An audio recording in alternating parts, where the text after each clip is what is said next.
ಆದ್ರೂ ಅಷ್ಟೇನೆ ಇವಾಗ ಕರಾಟೆನ ಕಲಿಸೋಕೆ ತರಬೇತಿಯನ್ನು ಕೊಡಿಸೋಕ್ಕೋಸ್ಕರ ಇವಾಗ ಎಲ್ಲ STMC ಅವರು ಎಲ್ಲ ಸೇರಿಕೊಂಡು ಪೋಷಕರೆಲ್ಲ ಸೇರಿಕೊಂಡು ಇವತ್ತು ಕಾರ್ಯಕ್ರಮ ಕೊಡ್ತಾ ಇದ್ದಾರೆ. ಇದು ಹೆಣ್ಮಕ್ಳಿಗೆ ತುಂಬ ಅಗತ್ಯವಾಗಿ ಬೇಕೇ ಬೇಕು. ಈಗಿನ ಒಂದು ಸಮಾಜದಲ್ಲಿ ಆಗ್ತಿರುವ ಮಕ್ಕಳ ಮೇಲೆ ಲೈಂಗಿಕವಾಗಿ ಅವ್ರ ಮೇಲೆ ದೌರ್ಜನ್ಯ ಇರ್ಬೋದು, ಆಮೇಲೆ ಅವರಿಗೆ ಈ ಥರ ಚಿಕ್ಕ ಮಕ್ಕಳಿಂದ ಹಿಡಿದು ದೊಡ್ಡ ಮಕ್ಕಳು ಎಲ್ಲ ಮಹಿಳೆಯರ ಮೇಲೂ ಎಲ್ಲರ ಮೇಲೂ ಆಗ್ತಾ ಇದೆ. ಬಟ್ ಮಕ್ಕಳ ಮೇಲೆ ಸಹ ಈ ಒಂದು ದೌರ್ಜನ್ಯ ನಡೀತಾ ಇದೆ. ಹಾಗಾಗಿ ಈ ಒಂದು ಕಾರ್ಯಕ್ರಮ ಕೊಡೋದ್ರಿಂದ ಹೆಣ್ಮಕ್ಳಿಗೆ ತುಂಬಾ ಉಪಯೋಗ ಆಗುತ್ತೆ. ಯಾಕಂದ್ರೆ ಅವರಿಗೆ ಅವ್ರನ್ನ ಅವ್ರು ರಕ್ಷಣೆ ಮಾಡ್ಕೋಬಹುದು. ಹಾಗೆ ಅವ್ರಿಗೆ ಒಂದು ಆತ್ಮಸ್ಥೈರ್ಯ ಬರುತ್ತೆ. ಎಲ್ಲೇ ಹೋದ್ರೂ ಅವ್ರಿಗೆ ಒಂದು ಧೈರ್ಯ ಇರುತ್ತೆ. ನಾನು ಕರಾಟೆ ಕಲ್ತಿದ್ದೀನಿ, ನನಗೆ ಯಾರು ಬಂದು ನನಗೇನು ಅಟ್ಯಾಕ್ ಮಾಡೋದಿಲ್ಲ ನಮ್ಮ ಮೇಲೆ ಅನ್ನೋ ಒಂದು ಒಂದು ಸದೃಢವಾದ ಒಂದು ಅವ್ರ ಮೇಲೆ ಅವರಿಗೆ ಒಂದು ನಂಬಿಕೆ ಬಂದಿರುತ್ತೆ.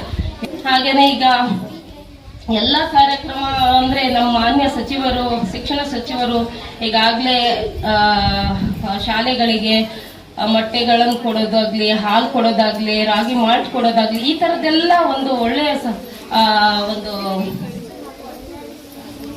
ಸೌಲಭ್ಯಗಳನ್ನ ಕೊಡ್ತಾ ಇದ್ದಾರೆ. ಹಾಗಾಗಿ ಅವರಿಗೂ ಸಹ ನಾನು ನಮ್ಮ ಜಿಲ್ಲೆಯ ಉಸ್ತುವಾರಿ ಸಚಿವರು ಆಗಿದ್ದಾರೆ. ಹಾಗಾಗಿ ಎಲ್ಲರ ಪರವಾಗಿ ಅವರಿಗೂ ಸಹ ನನ್ನ ಹೃದಯ ಧನ್ಯವಾದವನ್ನ ಸಲ್ಲಿಸ್ತಾ ಇದ್ದೀನಿ. ಗೊತ್ತಾ ಕರಾಟೆ ಅಂದ್ರೆ? ಬಹಳಷ್ಟು ಮಕ್ಕಳಿಗೆ ಗೊತ್ತಿಲ್ಲ. ಕರಾಟೆ ಅಂದ್ರೆ ಹೊಡೆದಾಟ ಅಂತಂದ್ರೆ, ಕರಾಟೆ ಅಂದ್ರೆ ಶಿಸ್ತು. ಕರಾಟೆ ಕಲಿಯೋದ್ರಿಂದ ನಿಮ್ಮ ಆತ್ಮರಕ್ಷಣೆ ಮಾಡ್ಕೋಬಹುದು ಮತ್ತು ನಿಮ್ಗೆ ಧೈರ್ಯ ಜಾಸ್ತಿ ಆಗ್ತದೆ. ಕರಾಟೆಯಲ್ಲಿ ನಾವು ಕಲಿಯುವಾಗ ನಮ್ಮ ಬಾಡಿಗೆ ಎಕ್ಸರ್ಸೈಸ್ ಕೊಡ್ತೀವಿ. ನಮ್ಮ ಬಾಡಿಗೆ ನಾವು ಎಕ್ಸರ್ಸೈಸ್ ಕೊಟ್ರೆ ನಾವು ದಷ್ಟಪುಷ್ಟವಾಗಿ ಬೆಳಿಬಹುದು. 50 ವರ್ಷ ನಾನು ಇದುವರೆಗೂ ಆಸ್ಪತ್ರೆ ಹೋಗಲ್ಲ, ಮೆಡಿಸಿನ್ ತಗೊಳ್ಳಲ್ಲ, ಮಾತ್ರೆ ತಗೊಳ್ಳಲ್ಲ. ಹಾಗೆ ಈ ಕರಾಟೆ ಕಲಿಯೋದ್ರಿಂದ ನೀವು ಆಸ್ಪತ್ರೆಯಿಂದ ಆದಷ್ಟು ದೂರ ಇರ್ತೀರಾ. ಇಲ್ಲ ಅಂದ್ರೆ ಆಸ್ಪತ್ರೆ ಹೋಗಿ ನನ್ನ ನಂಬರ್ ಬಂತ ಅಂತ ಕೇಳ್ಬೇಕಾಗತ್ತೆ. ಗೊತ್ತಾಯ್ತಾ? ಈ ಕರಾಟೆ ಕಲಿಯೋದ್ರಿಂದ ನೀವು ಸ್ಪೋರ್ಟ್ಸ್ ನಂಬರ್ 1 ಆಗ್ತೀರಾ. ಗೊತ್ತಾಯ್ತಾ? ಸ್ಪೋರ್ಟ್ಸ್ ನಂಬರ್ 1 ಆಗ್ತೀರಾ ಮತ್ತು ಓದಿನಲ್ಲಿ ನಿಮಗೆ ಹೆಚ್ಚಿನ ಆಸಕ್ತಿ ಬರುತ್ತೆ. ಈ ಕರಾಟೆ ಕಲಿಯೋದ್ರಿಂದ ನೀವು ಒಂದು ಲೀಡರ್ಶಿಪ್ ಆಗ್ತೀರಾ. ಇಲ್ಲ ಅಂದ್ರೆ ನೀವು ಬೇರೆ ಅಕಾಬಾರೆ ಹಣಬಾರ ಅನ್ಬೇಕಾಗತ್ತೆ. ಗೊತ್ತಾಯ್ತಾ? ಕರಾಟೆ ಕಲಿಯೋದ್ರಿಂದ ಏನ್ ಮಾಡ್ತೀರಾ? ಲೀಡರ್ಶಿಪ್ ಆಗ್ತೀರಾ. ಪೊಲೀಸ್, ಮಿಲಿಟರಿ ಇದಕ್ಕೆಲ್ಲ ನಾವೇ ಹೋಗಿ ಟ್ರೈನಿಂಗ್ ಕೊಡ್ತೀವಿ. ಗೊತ್ತಾಯ್ತಾ? ಇಲ್ಲಿ ನೀವು ಕಲ್ತ್ಕೊಂಡು ಹೋದ್ರೆ ನಿಮಗೆ ಯಾವುದೇ ಟ್ರೈನಿಂಗ್ ಕಷ್ಟ ಆಗಲ್ಲ. ಯಾವ ಟ್ರೈನಿಂಗ್ ಬೇಕಾದ್ರೂ ಮಾಡ್ತೀರಾ. ಇಲ್ಲ ಅಂದ್ರೆ ಆ ಟ್ರೈನಿಂಗ್ ಅರ್ಧದಲ್ಲೇ ಓಡ್ ಬಂದ್ಬಿಡ್ತೀರಾ. 25ಗೆ ಟೂರ್ನಮೆಂಟ್ ಇರುತ್ತೆ. ಮುಂದಿನ ವರ್ಷ ಇದೇ ಸ್ಕೂಲ್ ಹುಡುಗರು ಕಡಿಮೆ 4-5 ಜನ ಗೋಲ್ಡ್ ಮೆಡಲ್ ಹೊಡೆಯಬೇಕು. ಆ ತರ ನಾ ರೆಡಿ ಮಾಡೋ ಕೆಲಸ ನಂದು. ಅದು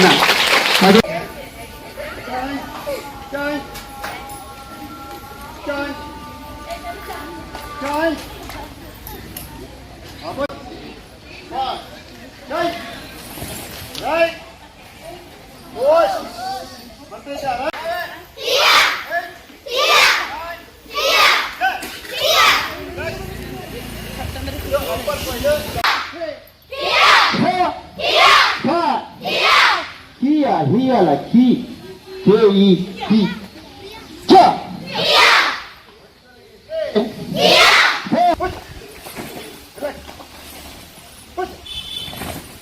ಅಂತ ಕೊಡ್ಬೇಕು.